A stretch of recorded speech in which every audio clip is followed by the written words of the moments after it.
L'ultramarathonien de Saint-Cergue-Eusebio-Beauchamp a démarré lundi son tour de Suisse en course à pied. Il court pour récolter des fonds en faveur des familles de personnes atteintes du cancer. C'est 1300 km en tout qu'il va réaliser. Chantal Dizeran, bonjour. Bonjour. Vous êtes membre de la direction de la Ligue vaudoise contre le cancer et responsable de ce projet. Je le disais, le départ a eu lieu à Lausanne, 1300 km en tout. Arrivée prévue, ce sera le 13 juin à la clinique de Genelier, donc c'est une moyenne de 80 km par jour. Qu'est-ce que pour la Ligue, qu'est-ce que ça représente cette course d'Eusebio ? Alors tout d'abord, c'est Eusebio Beauchamp qui est responsable du projet, qui a vraiment monté tout son projet tout seul. Nous, on l'accompagne, mais de manière assez modeste. C'est vraiment une action qui est essentielle pour nous. Ça permet aussi de rappeler que le cancer peut toucher tout le monde. Une personne sur trois, un peu plus d'une personne sur trois développe un cancer au cours de sa vie. Donc ça touche énormément de monde. Et malgré tout, un certain nombre de personnes se retrouvent isolées par la maladie. Et cette action, c'est aussi l'occasion de sensibiliser à la cause, de dire que l'on peut soutenir, que l'on peut aider, d'oser demander aussi un soutien. Donc ça permet de faire parler de cette maladie et des difficultés que rencontrent les gens touchés et les proches des gens touchés, et aussi de collecter des fonds parce qu'effectivement, quand on est touché, on a aussi besoin parfois d'un soutien financier. Alors Eusebio Beauchamp, qu'on avait reçu sur ce même plateau, on sait qu'il est passé par là, il a été touché par le cancer.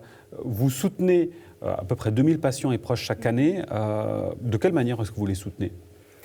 Alors, c'est un soutien social, un soutien moral. Donc, la Ligue vaudoise contre le cancer a été fondée par des médecins dans les années 60 qui ont bien compris que la prise en charge des personnes touchées par la maladie allait au-delà du traitement médicamenteux, que la maladie questionnait la vie, remettait beaucoup de choses en question, des questions liées au travail. Quand on s'arrête de travailler, on se pose la question, est-ce qu'on va continuer à toucher son revenu ? Comment on est couvert ? Il y a beaucoup de démarches à faire auprès des assurances. Et comme je le disais, si on a une perte de revenus parce que, ma foi, on doit suivre des traitements ou parce qu'on veut accompagner son enfant qui est atteint et qu'on s'arrête de travailler, à ce moment-là, les personnes ont besoin de soutien et on est là pour les accompagner, pour réorganiser leur vie, pour faire des démarches auprès des assurances et puis parfois aussi en collaboration avec d'autres associations, d'autres fonds pour les aider financièrement, par exemple pour assumer les frais de transport jusqu'au traitement qui ne sont pas complètement couverts par les assurances maladie. Et des fois, ça peut se monter à des milliers de francs par année. Vous l'avez dit, c'est plus d'une personne sur trois qui, en Suisse, va être touchée dans sa vie par le cancer. Et de plus en plus de gens sont concernés et sont touchés par le cancer, principalement en raison de l'âge, de l'espérance de vie qui augmente. C'est ça. Donc le vieillissement de la population, c'est un des facteurs principaux. Un autre facteur, c'est aussi l'amélioration du dépistage, des traitements, aussi l'amélioration des registres des tumeurs. Il y a eu cette nouvelle loi pour qu'il y ait un registre national. Alors effectivement aussi, on enregistre davantage, on est plus méticulé dans les statistiques. Un élément important avec l'arrivée des beaux jours, les vacances, c'est le soleil. On sous-estime encore beaucoup trop les risques du soleil liés au mélanome de la peau. Tout à fait. La Suisse est malheureusement dans les pays les plus touchés par le mélanome. Comment on l'explique ? Alors il y a plusieurs, on ne sait pas exactement les causes, il y a plusieurs facteurs. D'une part, on a un mode de vie qui n'est pas celui des pays du Sud. On ne s'arrête pas pour faire la sieste pendant les heures de pointe. D'autre part, on a aussi un fort pouvoir d'achat, donc on peut s'offrir des vacances. Et puis c'est vrai que si on s'offre des vacances au bord de la mer, on a envie d'aller au soleil. Donc on est peut-être moins prudent.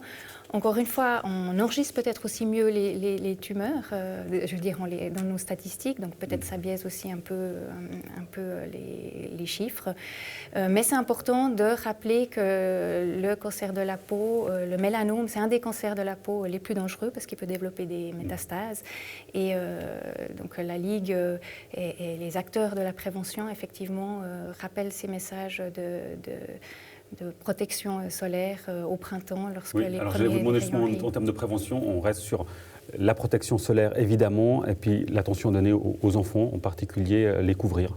Absolument, parce que la peau des enfants est plus fragile et la peau a une bonne mémoire. Donc, tous les dommages qui ont été vécus pendant l'enfance, que ce soit des coups de soleil, la peau va s'en rappeler. Et puis, c'est un risque augmenté de développer un cancer plus tard. Donc, il faut vraiment rappeler que les mesures les plus importantes, c'est d'abord éviter, si possible, d'aller au soleil, en plein soleil, entre 11h et 15h. Ensuite, se couvrir, des manches longues, un chapeau à bord large. La crème solaire, ça protège aussi. Mais c'est vrai que souvent, on met beaucoup trop d'espoir dans cette crème solaire et qu'il faut d'abord privilégier l'ombre. Et on rappellera aussi évidemment l'importance du dépistage dans le cadre de ces mélanomes de la peau, mais pas seulement, évidemment, au niveau sanitaire. Un grand merci pour votre présence. On rappellera donc cette course, le Tour de Suisse par Eusebio Boschon, qui va courir 1300 km. Il a débuté, je l'ai dit, ça se passe bien pour l'instant? Ça se passe bien. Hier, il en était à 240 km. Il va plus vite que prévu, donc il avale quand même l'équivalent de quasi 2 marathons par jour. Et probablement qu'il sera duré qu'un jour d'avance par rapport à son programme. Et le soutien, évidemment, est possible pour Eusebio, pour la Ligue vaudoise contre le cancer. Merci beaucoup d'avoir été avec nous. Bonne journée. Merci à vous.